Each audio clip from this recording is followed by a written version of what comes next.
Hello students, class 12th, welcome to TSN school. Application of derivatives chapter number 6 का हमने initiate कर दिया था. We have started this chapter.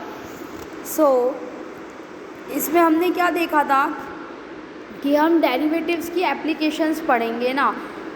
क्या क्या पता लगाने के लिए, rate of change of quantities, equations of tangent and normal, ये सब पता लगाने के लिए, टर्निंग पॉइंट्स पता लगाने के लिए किसी कर्व के, इंक्रीजिंग और डिक्रीजिंग फंक्शन कहाँ कहाँ पे है, किस किस पॉइंट पे है, ये सब पता लगाने के लिए हमने देखा था application of derivatives. Okay, so इस पे हमने एग्जाम्पल नंबर फर्स्ट और सेकंड मैंने आपको करा दिए थे. Now let's come to example number third.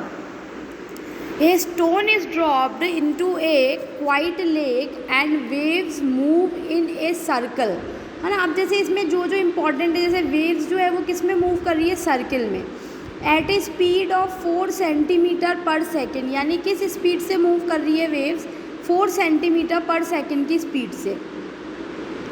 और सर्कल का एरिया मुझे पता है कितना होता है, पाई आर स्क्वायर, एंड जो सरकमफ्रेंस होती है वो कितनी होती है, 2 pi r. At the instant when the radius of the circular wave is 10 centimetre. जब उसकी रेडियस 10 सेंटीमीटर है, how fast is the enclosed area increasing. जो इनक्लोज्ड एरिया है वो कितनी फास्ट इंक्रीज हो रहा है. So the area A of a circle with radius r is given by A is equals to pi r square.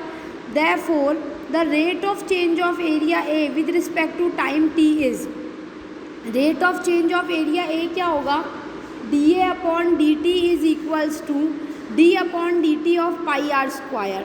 Okay, d upon d t. अब pi r square में देखो T कहीं भी नहीं है, इसलिए मेरे को इसको डिफ्रेंशिएट करना पड़ेगा with respect to r. D upon d r and d are upon d t which is equals to pi r square का आर के रिस्पेक्ट में कितना होगा, 2 pi r d r by d t. अब d r by d t मुझे कितना दे रखा है कि जो वेव्स है सर्कल में मूव कर रही है और किस रेट से बढ़ रही है, 4 सेंटीमीटर पर सेकेंड. यानी जो रेडियस है, ये जो सर्कल की वेव्स जो है ये बढ़ रही है, यानी जो सर्कल की रेडियस है वो किस रेट से इंक्रीज़ हो रही है, 4 सेंटीमीटर पर सेकेंड. यानी मुझे किसकी वैल्यू दे रखी है, d are upon d t की. तो d are upon d t कितना हो जाएगा, 4 centimetre per second. Therefore when r is equals to 10 centimetre, जब आर 10 सेंटीमीटर है तो d A upon d t कितना हो जाएगा, 2 pi into 10 into 4 which is equals to 80 pi. Thus the enclosed area is increasing at the rate of 80 pi पर centimetre square. जब are कितना है, 10 है. क्लियर है स्टूडेंट्स. देखो नोट करके क्या लिख रखा है, d y d x is positive if y increases because as x increases, and if negative is negative if y decreases as x increases. तो जो dy बाई डी एक्स है ना, जो हमारा dy अपॉन डी एक्स होता है, dy by d x की value positive रहेगी. कब, जब y इंक्रीज़ होगा x के इंक्रीज़ होने के साथ, है ना. x बढ़ रहा है, उसके साथ साथ अगर y भी बढ़ रहा है तो dy बाई डी एक्स जो रेट है वो कैसी आएगी, पॉजिटिव आएगी. और dy अपॉन डी एक्स जो है वो नेगेटिव आएगी अगर y डिक्रीज़ हो रहा है एज x इंक्रीजेज. मतलब अगर x के बढ़ने के साथ y बढ़ रहा है तो d y by d x positive होगा. अगर x के बढ़ने के साथ y डिक्रीज़ हो रहा है तो d y by d x कैसा होगा स्टूडेंट्स, नेगेटिव होगा. क्लियर है. नेक्स्ट एग्जाम्पल देखते हैं.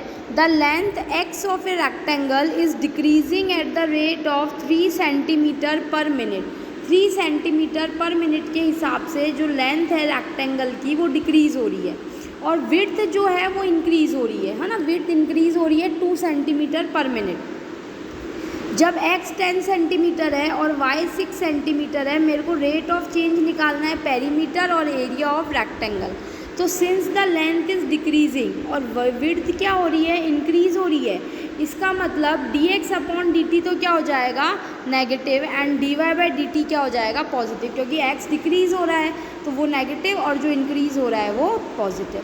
ना what is parameter of rectangle. Parameter of rectangle होता है 2l प्लस बी, और यहाँ पे मैंने l और b की जगह माना है x and y, 2x plus y. Therefore, d p upon d t कितना हो जाएगा 2 dx upon d t plus d y upon d t, which is equals to 2 dx upon d t की जगह रखा -3 + 2 which is equals to -2 centimetre per minute. The area A of the rectangle is given by, area किसके बराबर है x into y के, D A upon d T rate, क्योंकि मेरे को क्या निकालना है, रेट ऑफ चेंज निकालनी है, यानी पेरीमीटर और एरिया दोनों को डिफ्रेंशिएट करना पड़ेगा। तो d A upon d t कितना हो जाएगा d x upon d t into y plus x into d y upon d t. तो d x upon d t कितना हो जाएगा -3 into 6 plus 10 into 2 as x equals to 10 centimetre and y equals to 6 centimetre. तो ये कितना हो गया -2 centimetre square पर मिनट। क्लियर है।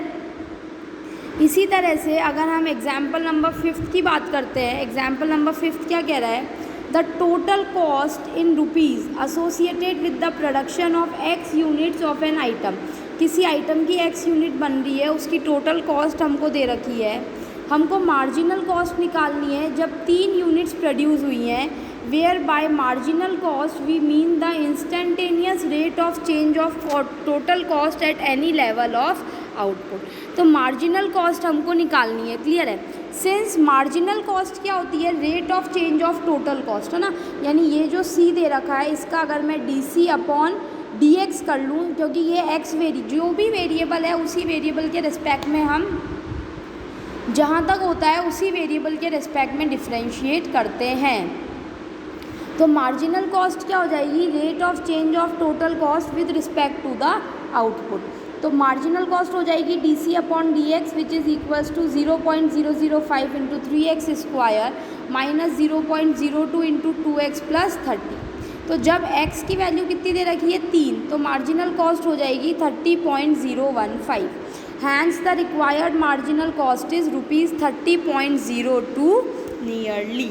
क्लियर है स्टूडेंट्स। सो इसी तरह से लास्ट जो हमारा एग्जाम्पल नंबर 6 है वो हम देखते हैं। Total revenue in rupees received from the sale of x units of a product is given by Rx is equals to 3x square plus 36x plus 5। Find the marginal revenue when x equals to 5, where by marginal revenue से क्या meaning है, we mean the rate of change of total revenue with respect to the number of items sold at an instant. तो marginal revenue क्या होगा, rate of change of total revenue with respect to the number of units sold. तो M R क्या हो जाएगा d are upon d x. तो d R कितना दे रखा है 3x square plus 36x plus 5। So d are upon d x कितना हो जाएगा, 3x स्क्वायर का हुआ 6x, 36x का डिफ्रेंशिएशन हुआ 36, यानी 6x प्लस 36। तो जब x 5 है तो एम आर हो जाएगा 6 into 5 plus 36 which is equals to 66। Hence the required marginal revenue is ₹66। आई बात स्टूडेंट समझ में। इस तरह से हम क्या निकालेंगे, एप्लीकेशन ऑफ डेरिवेटिव्स के जो क्वेश्चन है, मतलब आपसे जिसकी भी रेट ऑफ चेंज पूछी है आपको उसको क्या करना पड़ेगा, डिफ्रेंशिएट करना पड़ेगा। जो आपको डेटा दे रखा है, जिस इंस्टेंट पे पूछी है, जिस रिस्पेक्ट से पूछी है, मतलब जैसे R3 पे पूछी है, 4 पे पूछी है, जिस पे भी पूछी है उस पे भी हम रख के और इसकी वैल्यू फाइंड आउट कर सकते हैं। Clear students. तो यहाँ तक हमारी ये बात हमने करी एप्लीकेशन ऑफ डेरिवेटिव्स के जो जनरल क्वेश्चंस थे वो हमने किए। एक्सरसाइज 6.1 देखो, find the rate of change of the area of a circle with respect to R. अब विद रिस्पेक्ट टू आर बोला है तो यानी पाई आर स्क्वायर को आप किसके रिस्पेक्ट में डिफ्रेंशिएट करोगे, डी अपॉन डी आर के रिस्पेक्ट में। क्लियर है। इसके रिस्पेक्ट में हम डिफ्रेंशिएट करेंगे और वैल्यू निकालेंगे जब r 3 सेंटीमीटर है और जब r 4 सेंटीमीटर है ना। इस तरह से इनकी वैल्यूज़ हम कैलकुलेट करेंगे। देखो, the volume of A cube is increasing at the rate of 8 centimetre. How fast is the surface area increasing. तो सरफेस एरिया इंक्रीजिंग निकालना है हमको, यानी डी एस अपॉन एरिया पूछा है तो एरिया के रिस्पेक्ट में करेंगे, जैसे हमने सेम एग्जाम्पल नंबर 2 किया था। This is the same example number 2। The volume of a cube is increasing. How fast is the surface area increasing? When the length of an edge is 10 centimetres. तो question number 2 and example number 2 are the same. इसी तरह से question number 3, 4 ये सारे आपके practice के लिए बहुत अच्छे क्वेश्चंस हैं। देखो क्वेश्चन नंबर 15 और 16 अगर आप देखते हो तो सेम क्वेश्चंस है, सॉरी जो अभी अभी हम करके आए। टोटल कॉस्ट दे रखी है CX और हमसे मार्जिनल कॉस्ट पूछी है, यानी इसको x के रिस्पेक्ट में डिफ्रेंशिएट करना है। यहाँ टोटल रेवेन्यू दे रखा है, मार्जिनल रेवेन्यू पूछा है, तो हमको इसको डायरेक्ट डिफ्रेंशिएट करना है ना। तो इसी टाइप के कुछ क्वेश्चंस है जो घूम फिर के थोड़ा बहुत चेंज होकर अलग अलग वैल्यूज़ पे पूछेंगे। आप इनको अच्छे से ट्राई करना, इनके सोल्यूशंस फिर मैं आपको प्रोवाइड कराऊँगी। Just go through these questions once. Okay, thank you student.